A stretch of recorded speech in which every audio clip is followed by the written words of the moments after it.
want one thing with their conscious mind. I want a new job, I want a new career, I want a new life. And yet their subconscious mind has been programmed. Now think about a program. When you create a program, it's automatic. When you create a program, it runs. So the person is, with their 5% of their conscious mind, is having this desire for something, and yet their subconscious mind is doing something else. As an example, I used to take my oldest son golfing with me, and he used to say to me when we were on the fairway, I'm really worried about hitting that tree. And I would say to him, what tree? Because if you're worried about hitting that tree, what is the imagery that your brain is creating? You're worried about not hitting it. You're doing that with your conscious mind, but your subconscious mind is creating the picture of you actually hitting the tree. That's why you're saying it. So the subconscious is 95%, so more than likely your body is going to do exactly what it's programmed to do. So what's the relevance of that? Well, people say I want wealth, but they're programmed into being unworthy and lacking, right? So then as they begin to do the meditative work and they start opening their heart, I was just talking to someone yesterday. When you open the center, things are going to sift to the top. All the programs are going to come right up. And when they come up like that, you're going to see why it isn't manifesting in your life. Now, don't see it as like, why is this happening? Did I do something wrong? The subconscious is actually venting. There's a certain period of time in the early mornings where we vent our anxieties. We vent our fears. It's the way the subconscious goes, let's just have this dream and let's just get it over with. So the subconscious is saying, what if you hit the tree? What if you're actually going to hit the tree? You're going to hit the tree because that's exactly the imagery you have when you're trying to create something. You're saying, I really want this because I'm really afraid of dying. I'm really afraid of failure. I'm really afraid of rejection, right? So the person is subconsciously and unconsciously creating the imagery that's actually being revealed to them. So how do we change that? Well, really simple. We got to start rehearsing like a new way. We got to start getting into those deep brainwave states, getting beyond the analytical mind, slowing our brainwaves down, getting into the operating system, and start reprogramming. Okay, so when this happens, these are the things I'm going to do. These are the things I'm going to do to create that, and start rehearsing those steps, priming and reprogramming the brain into a new outcome. So I have had that many years in my life, but I always have seen it as a strong sign, a strong symbol that I got something switched in my brain. I could say that people say I want to be healthy. Yeah, it's 5% of your conscious mind, but you set them at the dinner table and they're breaking all the rules of everything they said. So why does that happen? Because the program is running and they've lost their free will to a program. So now, that's important because your subconscious is talking to you. Now you got to get in there. You got to get in there and start rehearsing that you're going to step away from the table, that you're not going to eat after a certain hour, that you're going to make better choices and rehearse them and remember what you're going to do and what you're not going to do. Now you begin to, on a fundamental level, begin to rewrite the script, begin to rewrite the program. And over time, if you make one or two new choices and restrain some old choices, you'll tend to make more better choices after you make a few, because you'll start feeling the satisfaction of your efforts. So don't see it as like doing something wrong. It's just that the mind is polarized.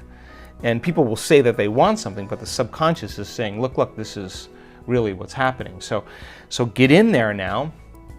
Now you have the information to begin to unlearn those subconscious programs and begin to rewrite some new ones. The body that has become the mind is so afraid to step into the unknown. Mm-hmm. Yeah. And it'll do everything it can to distract us. You get an itch, you get a pain, you get gas, you get a headache, you get nauseous. This is all the body going, no. The last time you stepped out into the unknown, it didn't go very well. You got betrayed. You got you got manipulated, you got taken, you felt a lot of pain. So it's just like, on my ranch, the stallions are in these big paddocks.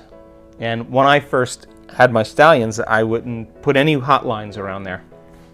And, they could smell the mares up on the top of the property, and they would literally run right through the wooden fences, just like these big animals just breaking through and running up the hill.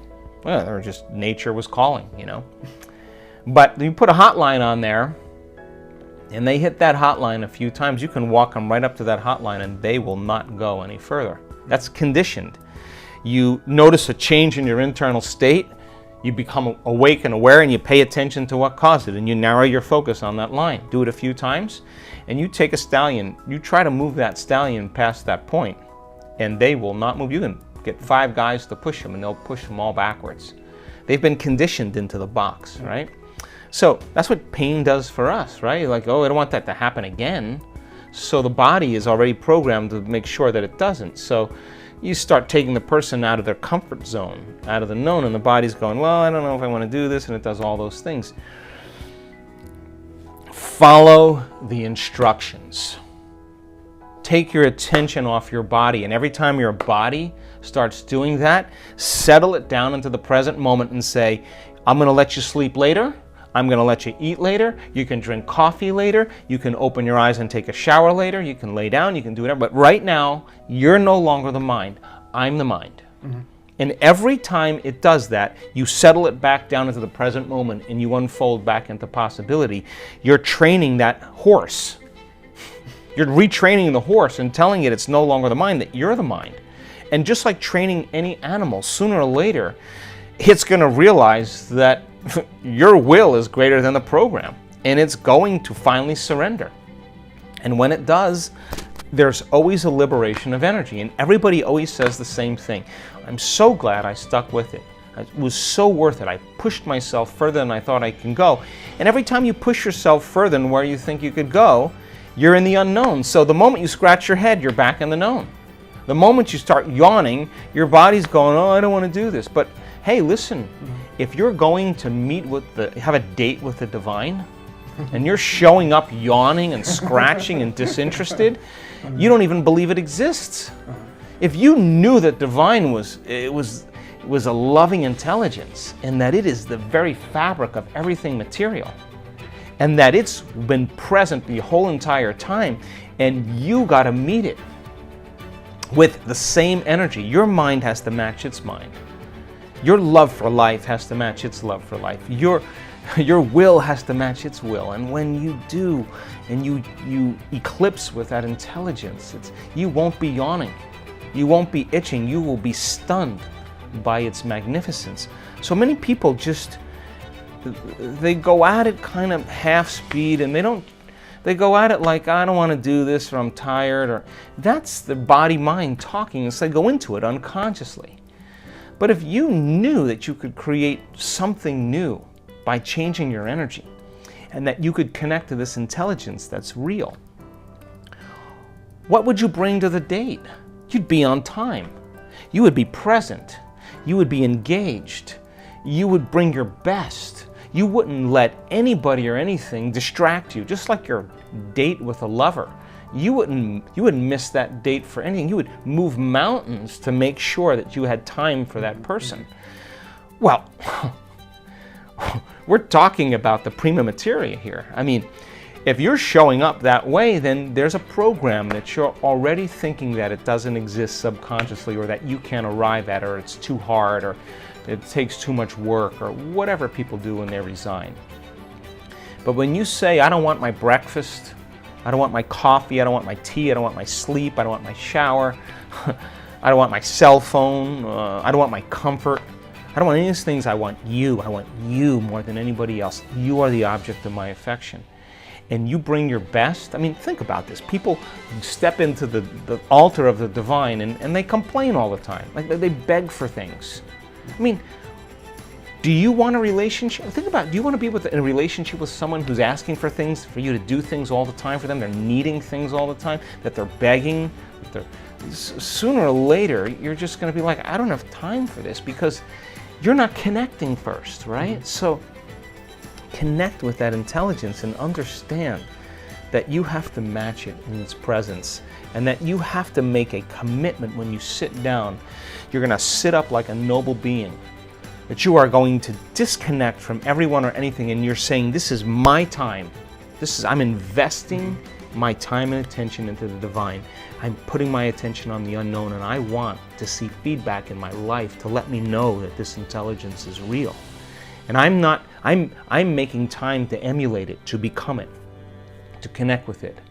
And no person, no thing, no experience, no place is going to take me from my attention to it.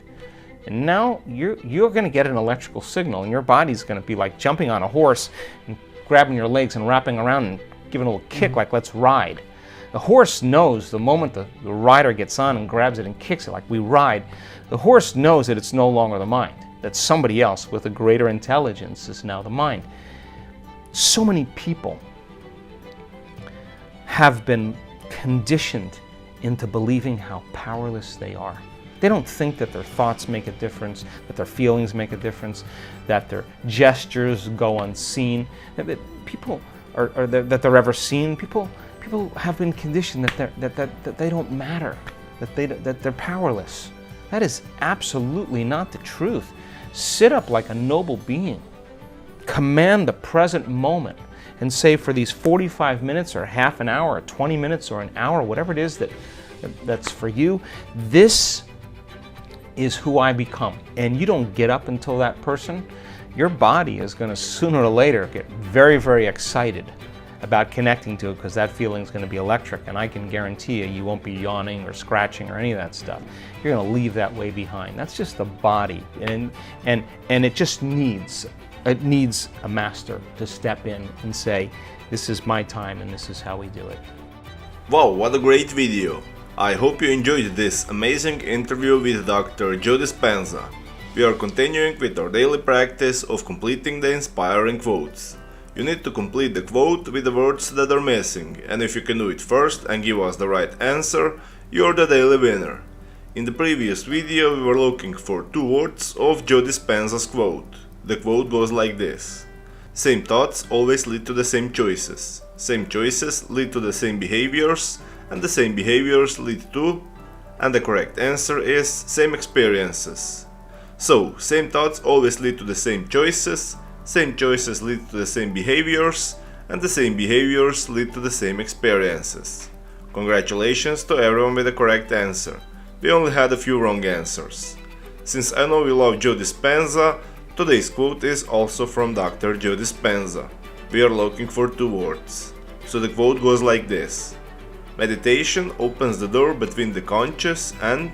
Write your answers in the comments below the video and tell me if you love this video and our new way of ending the videos.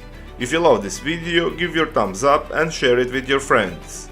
Help me make this video more popular by sharing it. Even if you're not sure what the correct answer is, try and guess. The first one with the correct answer is the winner. So don't forget to subscribe and hit that bell button, and don't miss any of the new videos and new challenges. If you really like what we do here and want to support us, you can join our channel and our community for a symbolic fee and gain many other additional features. You can do that by clicking the join button next to the subscribe button, or you can click on the link in the description of this video.